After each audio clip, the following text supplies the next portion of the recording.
আজকে কিন্তু তোমাকে নিয়ে যেতেই হবে। ঠিক আছে, নিয়ে যাবো তো বললাম, এখন কথা না বলে তাড়াতাড়ি চলো। আঙ্কেল আন্টি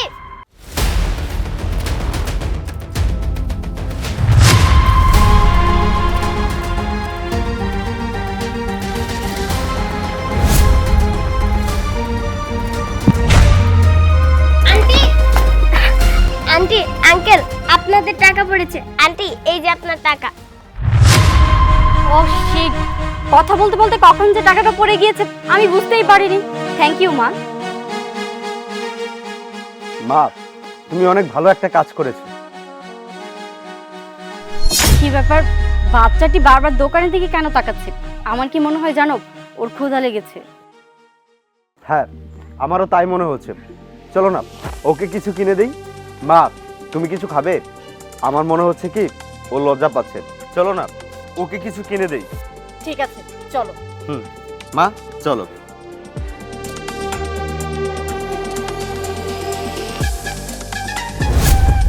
আসো ভাই, 2টা রুটি দেন তো।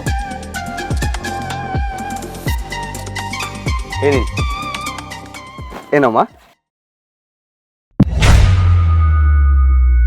কি ব্যাপার, মেয়েটা ভাবে ধরে পালালো কেন? হ্যাঁ তাই তো, চলো তো দেখি। চলো।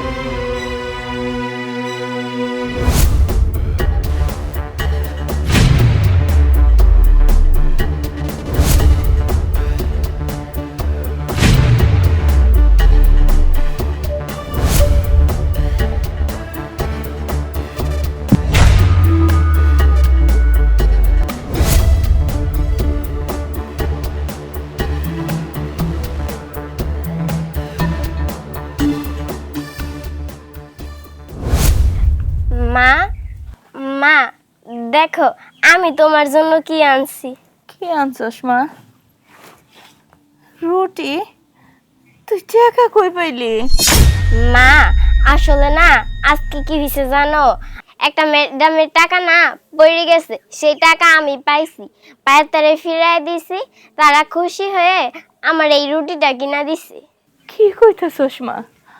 আমাকে এই বিপদের সময় তুই মানুষের টাকা পায়া ফেরত দিছস, তাই খুশি হইয়া তোর এই রুটি কিনা দিছে? মারে, তোরে না আমি শিখাইছি কারো কোনো উপকার করলে সেই উপকারের প্রতিদান নিতে হয় না, তারপরেও তুই রুটি কেন নিছস? ও আচ্ছা, তাহলে এই কারণে মেয়েটা রুটি নিয়ে দৌড় দিয়েছে। আমি আরো ভাবছিলাম মেয়েটা রুটি নিয়ে কোথায় যাচ্ছে। ভাইজান, আমার মাইয়া কি আপনার কাছ থেকে রুটি চাই আনছে? আরে না না, ও আমাদের কাছ থেকে রুটি চেয়ে আনেনি। আসলে হয়েছে কি, অনেকক্ষণ দোকানের দিকে তাকিয়েছিল, তাই আমি ভাবলাম ওর ক্ষুধা লেগেছে, যে কারণে আমরা নিজে থেকে রুটিটা কিনে দিয়েছি। ও আমাদের কাছে রুটি চাইনি। ও ভাইজান, আমার মাইয়া যদি আপনার সাথে কোনো বিয়াদবি কইরা থাকে, আমার মাইয়াডারে আপনারা মাফ কইরা দিয়েন। আসলে আমি ওরে কোনো কিছুই শিখাই দেই নাই। আরে না না, আপনি কেন মাপ চাচ্ছেন? তাছাড়া আপনার মেয়ে তো ভুল কিছু করেনি, উল্টো আমাদের উপকার করেছে। ও যদি চাইতো আমাদের টাকাটা নিজের কাছে রেখে দিতে পারতো, সেটা করেনি। আমাদের টাকাটা আমাদেরকে ফেরত দিয়েছে, আমাদের উপকার হয়েছে অনেক। আপনি অনেক ভালো একটা সন্তান জন্ম দিয়েছেন, দোয়া করি ও অনেক বড় হোক এবং শিক্ষিত হোক। আচ্ছা, আপনি একটা কাজ করুন, আপনি এই টাকাটা রাখুন। না না ভাইজান, আমার কোনো টাকা লাগবো না। আমি মানুষের বাসায় কাম করে যে টাকা পাই, ওই দিয়েই কোনো রকম আমার সংসার চলে যায়। আরে আপনি লজ্জা পাচ্ছেন কেন? মনে করুন যে আপনার একটা ভাই আপনাকে এই টাকাটা দিয়েছে, আপনি এই টাকাটা দিয়ে নতুন করে ব্যবসা শুরু করবেন, তাহলে আপনাদের পরিবারের সচ্ছলতা ফেরত আসবে। তারপরেও যদি আপনাদের কোনো কিছু দরকার হয়, নিঃসংকোচে আমাদের বলবেন, আমরা হেল্প করব। এই নিন।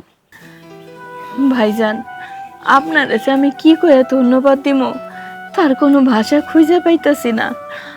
আমার মনে হয় আল্লাহ আপনার হাত দিয়ে আমারে সাহায্য পাঠাইছে। আমি আপনাকে জন্য সবসময় দোয়া করি, আল্লাহ যেন আপনাকে ভালো রাখে। এই নিন, টাকাটা রাখুন। আচ্ছা ঠিক আছে, আমরা তাহলে আসি, ভালো থাকবেন, চলো। হ্যাঁ আসি, ভালো থাকবেন। মারে, এই দুনিয়ায় এখনো কত ভালো মানুষ আছে, আল্লাহ যেন তা করে নেক হায়াত দান করে।